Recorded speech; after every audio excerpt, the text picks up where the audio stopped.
ओम शांति। माया और परमात्मा का खेल सारा। तो ये दोनों हमारे साथ कैसे खेलते हैं? सबसे पहले इसको समझो कि आखिर ये माया है कौन। तो जो कुछ भी हम इन दोनों आंखों से देखते हैं वो है माया। जो कुछ भी, जितनी भी सारी चीजें तुम इन आंखों से देख सकते हो, फिर वो तुम खुद ही क्यों ना हो, तुम्हारे परिवार, तुम्हारे दोस्त, कपड़े, गहने, गाड़ी, बंगला, ये हर वो चीज़, खाना पीना, घर की जितनी भी सारी चीज़ें हैं, यानी सब कुछ जो तुम देख सकते हो, वो हर एक चीज़ क्या है? माया। माया वो है जिसको हम देख सकते हैं, और परमात्मा वो है जिनको हम इन आँखों से देख नहीं सकते, लेकिन महसूस कर सकते हैं, अनुभव कर सकते हैं। वो है परमात्मा। तो एक तो दिखाई देती है, एक दिखाई नहीं देता। तो ये दोनों हमारे साथ कैसे खेलते हैं? तो परमात्मा कहते हैं, माया मेरी एक आदर्श बच्ची है जो अपना काम बहुत अच्छे से और बखूबी कर रही है। तो अब होता क्या है? माया का काम क्या है?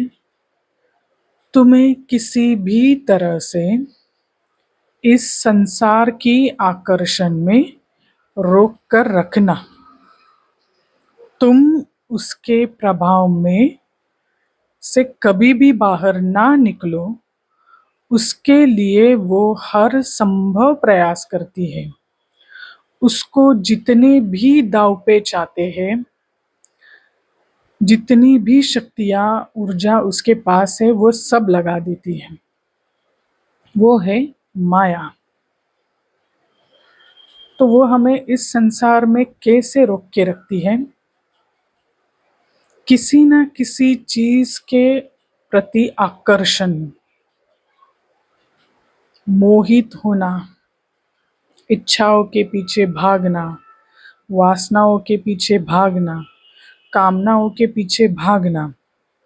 सबसे पहले वो अपना जाल फेंकती है हमें मोहित, आकर्षित करने के लिए। हमारे सामने ऐसी ऐसी चीजें लाके रख देती हैं कि हम उसके प्रभाव में आ जाएं, और इस तरह से आ जाएं कि वो हमारे मन से कभी भी ना निकले। तो माया को पता है, ये नहीं तो वो नहीं तो वो, किसी चीज के पीछे तो वो पागल होगा ही, किसी चीज के लिए तो वो झुकेगा ही। तो वो हर वक्त इसी फिक्रात में रहती है कि किस तरह से मैं उसको मोहित करूं, आकर्षित करूं। हो सकता है किसी को कपड़ों में इतना ज्यादा इंटरेस्ट ना हो, खाने में हो, तो वो तुम्हारे सामने खाने की चीजें लेकर आएगी। किसी को महंगी गाड़ी चाहिए तो उसके सामने गाड़ियां ही गाड़ियां। तो ऐसे वो हर तरफ से ना अपना घेराव डालने की कोशिश करती है। तो माया कोई ऐसी पर्सन नहीं है या कोई ऐसी व्यक्ति नहीं है, हमारा मन ही माया है। और यहाँ पे काम क्या कर रहा है? आकर्षण का सिद्धांत। वहां पे क्या होता है? जो कुछ भी चीज हमें चाहिए, जिसके बारे भी हम लोग ज्यादा सोचते हैं, वही चीजें हम अपनी ओर आकर्षित करते हैं। यही है ना सिद्धांत। तो हमारा मन ही माया है, और हमारे मन को अच्छे से पता है हमें क्या चाहिए, क्या क्या हमें पसंद है, और वही वो चीजें हमारे सामने लाकर खड़ा कर देती है। कभी हम इज्जत के चक्कर में, कभी नाम, मान, शान, पद, प्रतिष्ठा, है ना, कभी धन दौलत, सुंदरता, हर किसी ना किसी या हर चीज़ के पीछे ऐसे पागल हुए पड़े हैं कि वो हमें चाहिए, और उसका काम है ये चाहिए चाहिए और कैसे बढ़ जाए, ये कम नहीं होना चाहिए। तो उसके लिए वो हमें क्या करेगी, वो हमें चीज़ दिखाएगी, फिर हम उसके पीछे पागल हो पड़ेंगे, और उसका भूत हमारे ऊपर इस तरह सवार हो जाएगा कि हम उस चीज़ के पीछे पाने को पागलों की तरह दौड़ पड़ेंगे, और उस चक्कर में हम लोग निकल ही ना पाएंगे। तो ये काम है माया का। तो परमात्मा क्या करते रहते हैं? परमात्मा हमें अपनी तरफ से अपनी ओर खींचने की कोशिश करते हैं, अपनी प्रेजेंस फील कराने की हर संभव कोशिश करते हैं।